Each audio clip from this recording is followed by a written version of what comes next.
Welcome to our next episode of Back to Back. I am Dr. Mark Moran. We are here to help you understand as much as you can about low back pain and health and wellness. Our two guests today are from Boston Scientific, which is a medical device company that does many different things. And one of the things they do for us specifically is something called spinal cord stimulation. So which one of you guys is cooler? Definitely Mark. Wow. Okay, so Mark Waters is here, and then Reed Clark is also here. They take very well care of my patients, and we're going to learn a lot from them about spinal cord stimulation and maybe a little bit about Intracept. Okay. What is Intracept, you might say, and we will get back to you about that. So, first things first, which one of you guys can bench more? Oh, Definitely Reed. That's yeah. Reed. That's Reed all day. How much is that? 5 pounds? 10? I do kilograms because You do I figure kilograms? nobody can convert it, so Okay. I can make up numbers. Okay, so No, 45? that's Mark. 45? Mark? Couple. Yeah? I got The I got bar some might weight. break me. So. Some weight. I'll push some weight. If I said drop and give me push-ups until you're fatigued, how many push-ups would we be able to give me? I can, if you want me to be honest, and There's I'm not room. bragging, there is room. I can probably do more than 100. More than 100 push-ups. Yes. Reed? 30, 40?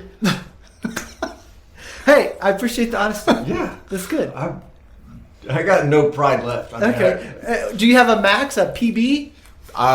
So I'm gauging it off of our previous PT test, right? Uh-huh. Because I'm still in the military. Uh-huh. We have a 2-minute drill. Uh-huh. Part of the PT test where you do push-ups for 2 minutes. Uh-huh. In 2 minutes, I can accomplish 85 push-ups. Okay. In 2 minutes. That's pretty And good. So like 1.5 a second. About. That's right? pretty good. Yeah, it is. And thank you very much for your service. Thank you. We appreciate that Thank you for for your protecting support. our Thank you country. for your support and all those who support. And you're a major? You're a Major, colonel? yes, promotable major. Major. Do I need to call you major or can I do just not call you need to- dude? You just call me Mark. Can That's I say, it. hey, bro? You can do that too. You're not. Hey, you're do not I have to serviceman. salute you? You do not. You do not. Okay. That's only for other officers, right? That's it. Actually, it's not even for other Yeah. officers. It's for officers that are subordinate to me and the enlisted, all enlisted. Okay. And that's out of respect, not something that I earned. I grew up on Wilford Hall. In Lackland. Lackland? Yeah, that's good. My That's dad was an Air Force major there oh shoot. for Okay. like 25 years.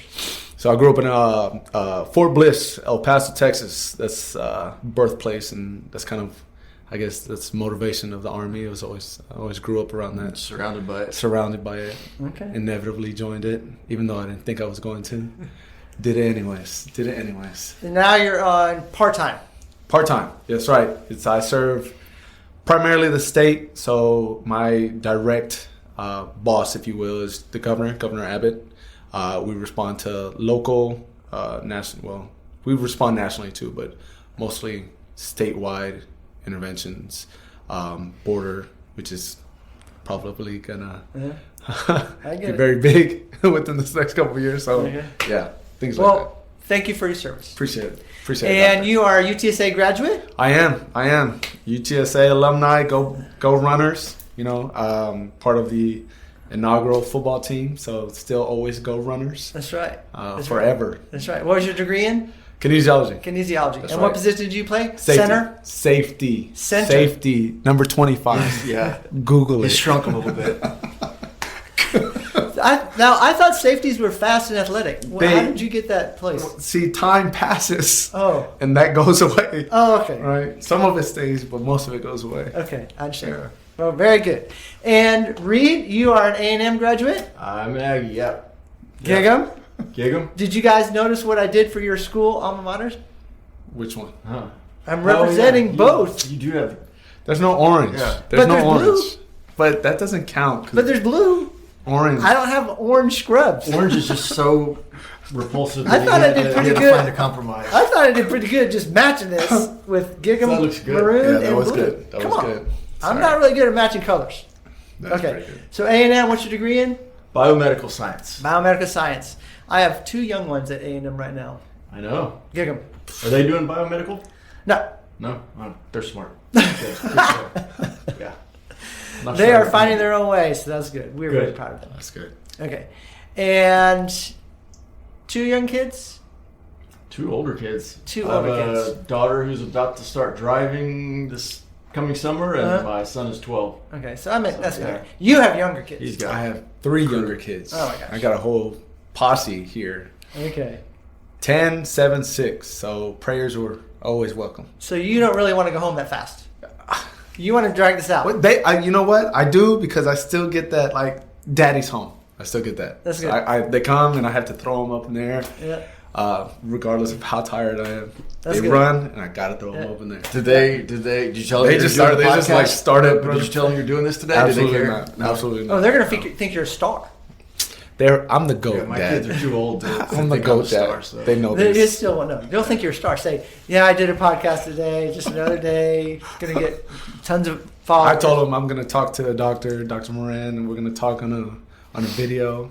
They watch YouTube, and I told them you're gonna see that on YouTube too. There you go. Perfect. So, well, thank you guys very much for being here. I appreciate that. And Boston Scientific is a great company. There's lots of great companies, but specifically Boston Scientific, you guys are vital to the care of our patients, and I'm honored to have you guys helping me out with that. Thank you. Let's talk a little bit about Boston Scientific spinal cord stimulation. Okay. I don't know anything about that. So, what is spinal cord stimulation? So spinal cord stimulation is, I guess at its basic component is just a way of applying a light electrical stimulation to the nerves, and the idea there is your nerves. You have motor nerves and you have sensory nerves, and the sensory nerves take all the sensations to the brain. And if you've got chronic pain, those nerves are taking a pain signal to the brain for no good reason, typically. And they do that via electrical impulse. So they communicate via electrical impulse, and this is just a way that some really smart doctor back in the day figured out to basically kind of interrupt or intercept that signal, and either deliver a little, like a light, soothing, like tingling sensation, or as research has gone on, we found that we don't even have to deliver any sensation to the patient for them to get really, really significant pain relief. Okay, let me clarify. So you're saying we can put electricity or use electricity into the spinal area and stimulate nerves like an on-off switch to make the pain not be felt. Basically. Is that a good summary? Yeah. Okay. Great summary. Very good. And how long has this technology been around?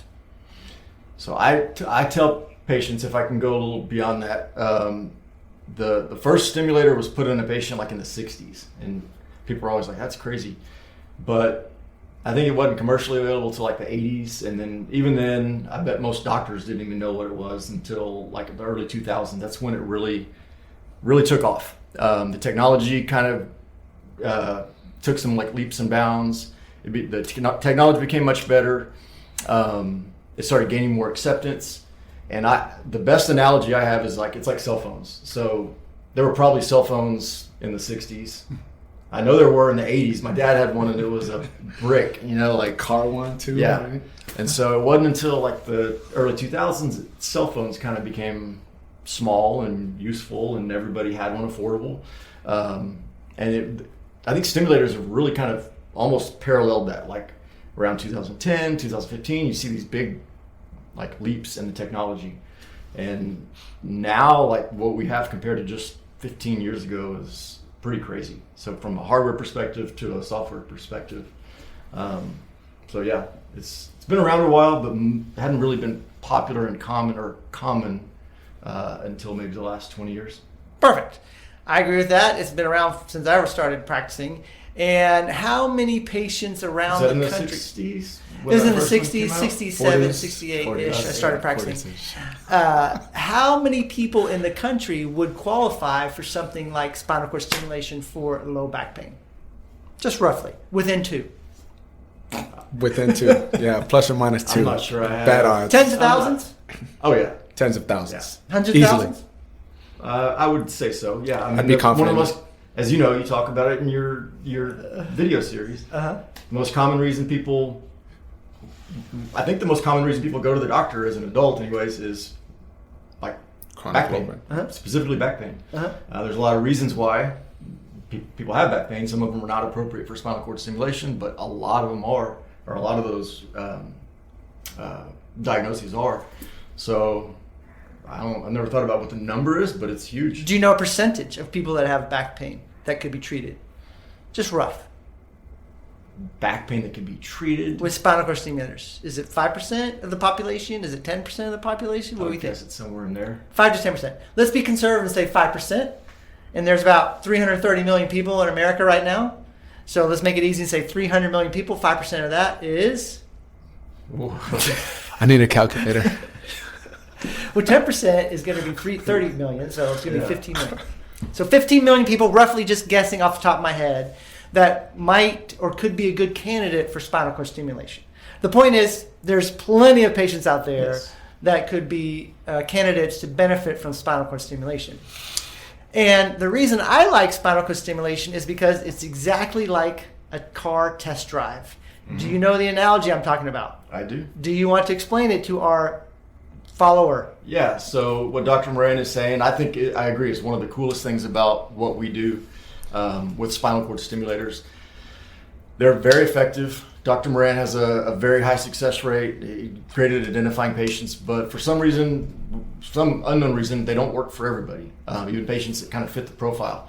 But they work for the vast majority. So before we go and put an actual implant into a patient, just assuming, hey, you fit all the criteria, before we just stick an implant in them, each patient gets to do their own little 7-day test drive. We call it a trial, but it's typically 7 days. Some doctors do shorter.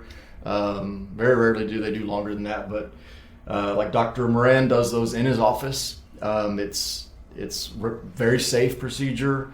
It's kind of like getting an epidural steroid injection. A lot of patients have had that. And basically, it's kind of a way for the patient to have the actual stimulator and the actual effect, but some of the components are external, and they get to go home with it for a week, and they take like the week-long test drive, if you will. And what's important about that is we don't just want to, we could test it right there in the office and say, hey, does this feel good? Does it help your pain? But a patient really they need to go home and live with it. They need to see if it improves their functionality. How does it affect your life? And so it's more than just going to the auto dealership and saying, hey, I like that car, looks great. It's going home and kind of live with it for a few days. And if I could chime in, I like to tell most of my patients, it's one of the very few things in medicine that you get to try before you actually proceed with the we call it a permanent implant, but the actual implant, right? When you go into surgery, the intent for surgery is for you to get better when you walk out of there, assuming that you have some time to heal. Well, there are some cases, as we all know in medicine, that you may go into a surgery and may not come out as great as you want it to. Our stimulator, the device itself, gives you an opportunity to try and determine whether or not you want to proceed. I tell my patients all the time, very few things that you get to try before you say, I like it, I want it, I want to move forward. And so that's very important for patients to really understand is we aren't the ones who determine whether or not you move forward. It is you. It is always a patient. The patient's always in control. Yeah. Regardless of what a doctor says or a rep says or anything else, the patient's always in control. I agree with you guys. You guys are right. The reason I like these stimulators is because you get to test drive it before you have anything implanted in you. It's like the car. You go to the car dealership, you say, I want to try this one, you test drive it. If you don't like it, you turn it back in and nothing has changed. Mm-hmm. It's the same thing with the stim trials. You come in, we put the wires in, it takes 20 or 30 minutes, and then you go home and live with it for a week because we don't want to just see how much it benefits you that day. We want to see how much it benefits you not just with pain, but with activity and energy and sleeping and smiling and everything with your overall quality of life. And that only comes if you wear it for 5 to 7 days. Mm-hmm. Correct. You'll come back after 5 to 7 days. We pull it out. It's very easy. You just take the tape off and pull it out. And then we ask you these questions, and then the patient will give us this overall quality of life improvement. The insurance requires you to have at least 50% improvement to qualify for the implant. But if you do qualify, it's still 100% up to the patient if they want to have it implanted or not. So it's a test drive. If you like it, you decide if you want to implant it. If you don't like it, we move on to other options. That's right. So I like that technology. We've done dozens of patients with them over the years. Are we in the hundreds yet? We're in the hundreds. Yeah, definitely hundreds. I must be busier than I think I am. Yeah. There you go. And we have very good success rate. I usually tell my patients roughly 75 to 85% of them will get roughly 75 to 85% of benefit. Some of them, it doesn't work. It's not meant for everyone, but the vast majority of people will get some benefit. And this is only for back pain, or can you use it for other types of pain too? It does have a few indications. Back pain is the most common. The most common is a patient who's had a back surgery and they're still in pain. But it can be used for patients that haven't had back surgery. It can also be, but have chronic back pain. Also things like radicular leg pain. That's usually pain that's coming from the back. But also some of the newer indications are complex regional pain syndrome, which is you've had several patients that have done really well with that. Usually they respond very well to stimulation. Yeah, they do. They do well. I won't get into like the nature of that condition because I don't really fully understand it, but it's usually of the extremities. Sometimes it's of the arms or the foot. So you can use stimulation for arm pain too? Yes. Absolutely. Okay, so you can do it in the low back and or the neck. Correct. Well, it's not label. It's not on label for the neck, but it is on label for the CRPS. And I understand you have to be careful because the lawyers. We love lawyers. Yes. We're not doing anything illegal.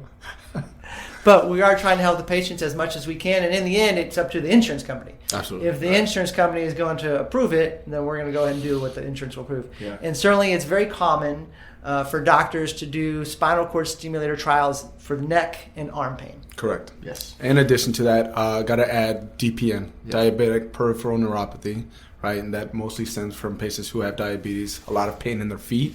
We have acquired that indication for spinal cord stimulation too. So that's very important. Yeah, that's the newest indication. It's very exciting. And that was just acquired a couple months ago? 6 months ago? About a year ago. Yeah, About a year ago? Yeah. Okay. Which is great because diabetic patients with peripheral neuropathy, usually it's just medicines that they can take to treat their pain. Mm-hmm. Now, this is a very powerful, effective way to treat their diabetic pain because this type of pain really helps a lot with nerve pain. And DPN or diabetic peripheral neuropathy is nerve pain that can be treated with these stimulators. Right. So I agree with that. Lots of benefits for DPN patients or diabetic peripheral nerve patients. Good. All right. Which one of you guys is funnier? Oh, it's Reed. definitely. That's Reed. He It's Reed. It's Reed. You saying you're not funny at all? I think I have No. I have humor in my mind that only works in my mind. But he has more experience as a dad, so he has more dad jokes. That's right. Right? I'm gonna catch So up. You maybe- can use that one. Maybe that's what's going on here. I don't know if they'll get it. And a couple more things with Watch some stimulation. Westerns. Is this something that you'd go to right away when you have back pain, or do you usually want to try other things first? I mean, I'm all for it. Yeah, let's do it. But no, truthfully, no. This is kind of at the end of the algorithm. It might be moving up. I think it is moving up. Some of that is dictated. A lot of that is dictated by insurance. But obviously, you want to start as a doctor, right? You want to start with what's most easy to obtainable, like the NSAIDs, over-the-counter stuff. So you're going to start with what's easiest, and of course, safety is considered there. But patients are pretty much going to have to go through a series of other treatments that you would try, and a lot of those can be very effective for a long time, and then maybe over time they don't give the same effect, and so as the efficacy wears off, they might become a candidate. But also, I do think it is moving up in the algorithm. I agree with that. We're seeing that. Yeah, I see that. Yeah, so Reed is correct. Usually most doctors are going to try conservative things first because we know the vast majority of patients are going to get benefit from conservative options like chiropractor, physical therapy, acupuncture, these type of stretches. The next option would be medicines, either non-narcotic or over-the-counter medicines, and then prescription medicines. Then after that, you start to consider interventions like injections. Then after that, you start to consider spinal cord stimulator and or surgical options for treating pain. Correct. So that's sort of the rough analogy or algorithm patients need to go through. So you're right. It's not initially, but I have had patients that have come to me and they've tried those other things, and then we do go initially to spinal cord stimulation. So. And we always tell patients, right, it is when you've come to us, there have been procedures and interventions done, like you already stated, right, and they have this success, and they're like, why didn't it start here?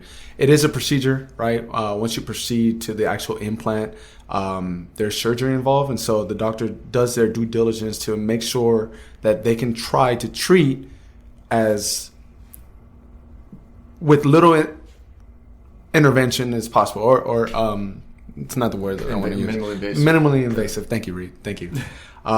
So they get to us kind of at the middle or the end of the road of pain, and hopefully we can help that. But the doctor is doing their due diligence, like Dr. Moran does, to see if other things work before we have to move to that route. So, Okay, so we have tens of people listening. Okay? Who knows how viral this is going to go? What is like the top 3 best pieces of advice you guys can give to people considering spinal cord stimulation? As a patient? As anyone, as a rep or a patient or a friend? Very first one I'd say is don't be afraid of it. I think that we come across more fear than anything. And I think that comes from lack of education, where we try to intervene in that part and make sure patients understand what to expect. And that's why I'm very careful. I said it earlier. We have an implant. We typically refer to it as a permanent implant, and most patients kind of are weary of that. And it's not permanent whatsoever. It can always come out if medically necessity. But I think the number one biggest advice is don't be scared of this. I agree with that. I think a lot of times people get caught up by the name spinal cord stimulation. Yeah. And they're like, I don't want to mess with my spinal cord. Yeah. So technically, it's not going into the spinal cord. It's resting on top of the spinal cord. Correct. So that's why it's stimulating thing. I agree with also, and I tell patients frequently, don't confuse possibility with probability. Certainly, it's possible right now that we get hit by a meteor, but that's not going to happen. None of us are worried about that because the probability is so low, we don't worry about that. Yeah. It's the same thing with any medical procedure. Don't confuse possibility with probability. Certainly it's possible there's complications, but the probability of it, especially with this technology, is very low. Correct. Correct. Okay, so that's a good one. Do you have anything? Well, I have a couple things, but I also kind of want to add on to that. Like we're lucky enough in your office to get to educate some patients. Sometimes early on, maybe they're asking about, they see stuff in your office and they want to know, like, what is this all about? Maybe they're not even close to being ready for it, but educating those patients early on, I think goes a long way, because I always encourage them, like, hey, go do your homework. Obviously, you always want to be careful when you're looking at reviews and stuff online, you're going to get some extremes on both ends, but I think every patient should do their homework. But like Mark said, it's natural to be kind of a little apprehensive, like, oh man, you're going to do what? But do your homework, and also reach out to the office and ask if there's. I know we've got a lot of patients that you've treated that have told me, expressed they're willing to talk to other patients. In other words, patients that have gone through the trial, they've gone through the implant, they're so happy with what they did that they want to talk to other patients, and because they know that they had those same fears. So, ask if you're don't just dismiss it. If you're nervous about it, don't dismiss it. Talk to the office. If you've already been in contact with a rep, let them know. Beyond that, I would say part of it is setting expectations. Yeah. So have good expectations. Ask the reps, ask the doctor, like, what does successful look like? You mentioned at least 50% improvement. It's all subjective. It's up to you, the patient. Was this successful for you? But I always do preface with patients, I'm not looking for 100% success. It's just not realistic. One, you've probably got other little ailments that this isn't going to help. It's not going to help with your arthritic knee. It's not going to help with your, stuff like that. But in my opinion, it should be very significant improvement that you've experienced with the trial before you move on. So, but have that expectation that it's not going to help with the aches and pains that we all deal with. But it should really knock out most of that neuropathic pain. That's the big source of pain. And then I had something else. Neuropathic pain, meaning nerve pain. Yes. And I agree that knowledge is power. I advocate that to my patients all the time. Knowledge is power, and be an active participant, not a passive recipient in your health. If you are considering this, then do your research. There's lots of information out there, and you can go to my website. It's markmoranmd.com to learn all kinds of things about options for back pain, including spinal cord stimulator. Another thing is you can always go to onemonthmd.com, which is my website to help people, educate them about all types of treatments and options and causes for low back pain. And one of the options I give is spinal cord stimulation because of the success we've had with you guys. So I agree with that. Knowledge is power. Encourage the patients to become active participants, not passive recipients in their health. They come to me and say, what are you going to do for me? I say, nope, we're a team. Okay. You're going to be participating with this treatment pattern. So go learn as much as you can and always bring us questions. Right? Correct. Good. Did you guys have like one thing that patients that have stimulators do that you wish you could just say, all tens of people that are watching, what would be one piece of recommendation?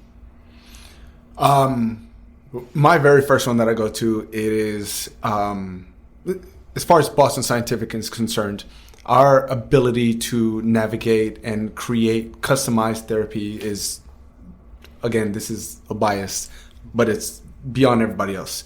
So what I tell patients is that as you start to utilize the spinal cord stimulation therapy,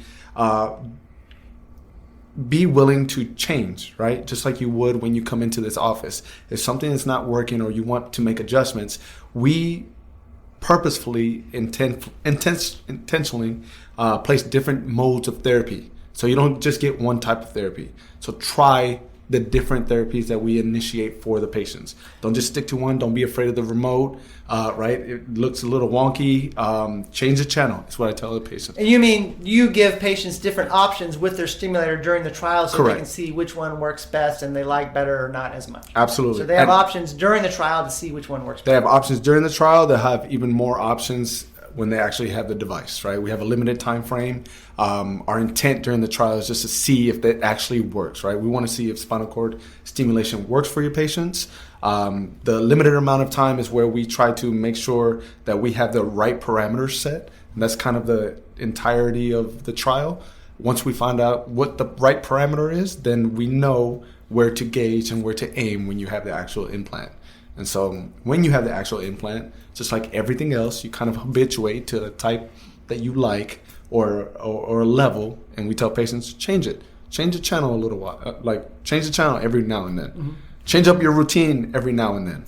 That's the very first thing that I typically tell my patients. Good. So good.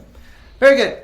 Do you guys have anything else? Yeah, I was going to say, kind of along those lines, like some people also get intimidated by, they're just right off the bat, they're like, they don't want to touch the remote. They're like, I don't do technology. And we can, with Boston Scientific, we can make it as simple and set it as and forget it as you like. Or we can, like Mark said, we can create crazy customizations for you that you can, if you're somebody that you like to mess with stuff and you want to change things all the time, we can do it however you want. So, and if you are a little intimidated and you think you might want to try those things, we can teach you and get you there. But we can set it however you like. We have automated. We have an automated version of our FAST. That's the fast acting subperception therapy. So you're not feeling this therapy, but it's unique in that it works quick and then you don't feel it. A lot of the old programs that patients wouldn't feel, it would take a couple of days for the therapy to wash in. So with this, we can turn it on and you'll get almost instant relief. So this is like young Mark's safety as compared to current Mark's safety. correct. Pretty much. It's much faster Very, back very then. fast. Right. Very fast. Very fast back then? Very fast. Do you think you beat me in a race? Absolutely, 100%. Sound a little confident there. There is very It's few pretty people fast. that can beat me. I don't know. If there's Chick-fil-A at the end line, I might be pushing your limits right there. You never know. Those Chick-fil-A guys, they're no, very. What's your 40 speed? Like my top 40 speed. No, your lowest. No, top. I ran officially in the combine 4:40, so that's my fastest time. That's my official time. I ran faster than that, but that's. I got 4.5 on one leg hopping. I'm just saying. With 40, a Boston Scientific what? stimulator. 40 what? For forever. Guards. Okay. Remember, we are trying to teach people some stuff here. Okay, so that's good. I agree with that. Spinal cord stimulator, very, very good technology. What you're saying is you can personalize individual options for each patient when they come in with stimulation. Absolutely. It's not a cut, block, cookie cutter type thing. Everyone gets the same. Every patient gets individualized treatment. Absolutely. Right. Got it. Good. It should be that way.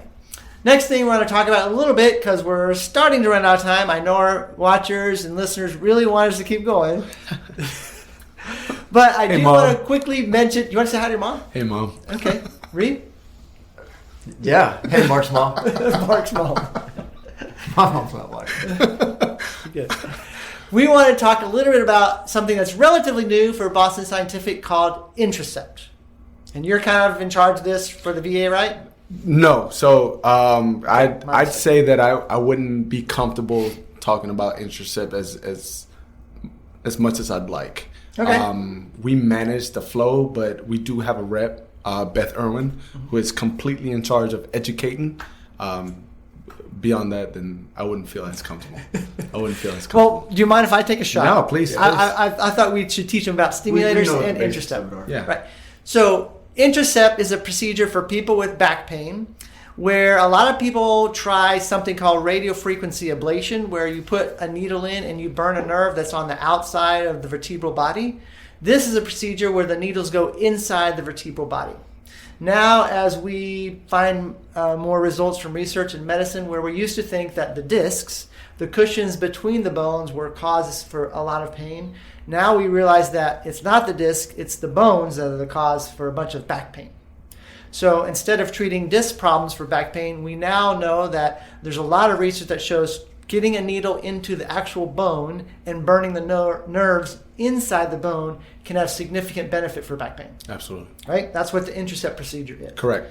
RF, or radiofrequency, is burning on the nerves that are outside the bone. Intracept is inside the vertebral body and putting a probe in there and heating it up and burning the nerves that go to the vertebral body inside the body. Correct.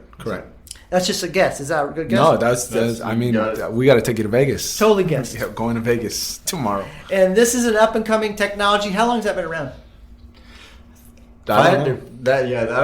Boston Scientific acquired it probably about a year ago, but I think it was out maybe 2 years before that. And don't quote me on that, but it's been out a few years. I know that the 5-year data is just now recently coming out to substantiate it, and I know that the results are really good. Yeah. So that's why I'm going to start doing it. We're excited to have you start doing it. Yes. Yeah. So it's another bullet in my holster to try and help the patients out with their back pain. On top of that, another thing we can do is knowledge is power. So learning about the causes and treatments and options for back pain before they even get started is very valuable, which is why you guys should remember to check out 1 Month MD to see if you can learn anything that way as well, because we want patients to be active participants, not passive recipients. Correct. And a lot of times you can prevent pain just by doing yoga. I've had several people tell me recently, when I finally bugged them enough, they started trying to yoga. They said, I did it for the first week, and my pain in my hips and knees and shoulders is gone. I believe it. Absolutely. I'm telling you, I know a couple things about pain. Absolutely. If you're over 40, out of business, if you're over 40, yoga is very good for your back pain. Yeah. I'll have to figure that out when I get there.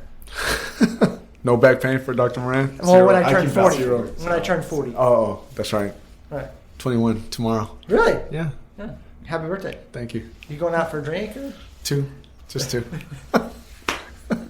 Okay, very good. All right. Did you guys have anything else you want to share or tell, or any questions you want for me? What else can we do to help empower the patients with knowledge?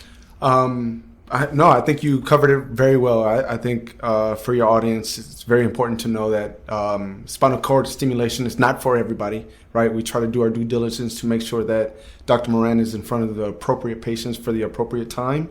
But at the same time, do your due diligence in learning about spinal cord stimulation. It may not be now, it may be down the road. Time is against us all. As we start to deteriorate in age and time, and I like to say, as people get more life experience. Yeah, I like that one. No one gets older, they get more life experience. They get more wise as we wisen, if that's a word. It's a new word.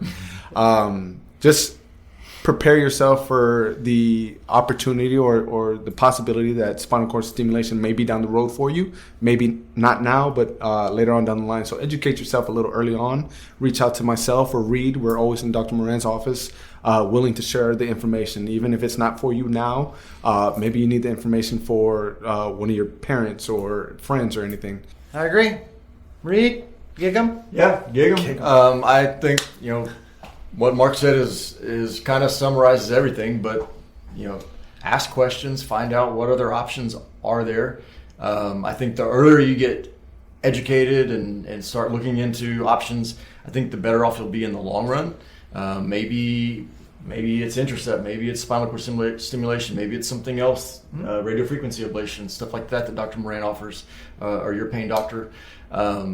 If you start asking about those things and learning about them, when it does come up and it is something that the doctor thinks you're ready to try, I think you set yourself up for more success because you'll have kind of prepared yourself, you'll have done your research, you're not like surprised to hear about it. So yeah, knowledge is power. I think that's a great way to put it. And definitely, once if you do get to a point where you're doing a trial, you've had an implant, rely heavily on your reps. That's our job, is to make sure you're comfortable with the device, make sure the device is working optimally for you.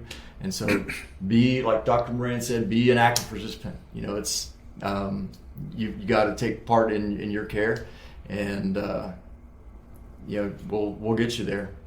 Big shout out to Dr. Moran. I think it's important for patients to also understand, there are multiple pain doctors locally here in San Antonio, but not all of them are so interventional.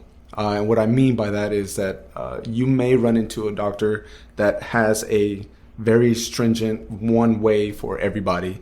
When patients go into your office, they should be very confident in knowing that, right, you'll be able to approach them in different manners, right? And we said this earlier, spinal cord stimulation may not be for everybody, but Dr. Moran will have an option for you that's appropriate. And I think it's important for patients to understand that you want to be in an office where a doctor is willing to go left and right and down the middle and maybe a little off the path a little bit if necessary. But not everybody's like that. Not everybody has the sound hands, minds to be an interventionist. So. Well, I appreciate that. And I guess you just want me to buy you a drink for your 21st birthday. 2. Okay, 2. But you're right. I tell my patients, the patients are the boss. Like, I work for them. I'm just giving them advice and answering their questions, but the patients decide what they want to do. And if they don't want to do something, then we find another option. So you're absolutely right. Very well. I encourage everyone to continue to become an active participant in their health, not a passive recipient. If you have anyone that you would like to be on the show or know that would want to be on the show, we're happy to have anyone, because we're always here trying to educate the community about options, about health and wellness and taking care of themselves. Thank you guys very much. I appreciate your time and dedication, taking good care of our patients. We appreciate that. And we'll see you guys next time on Back to Back.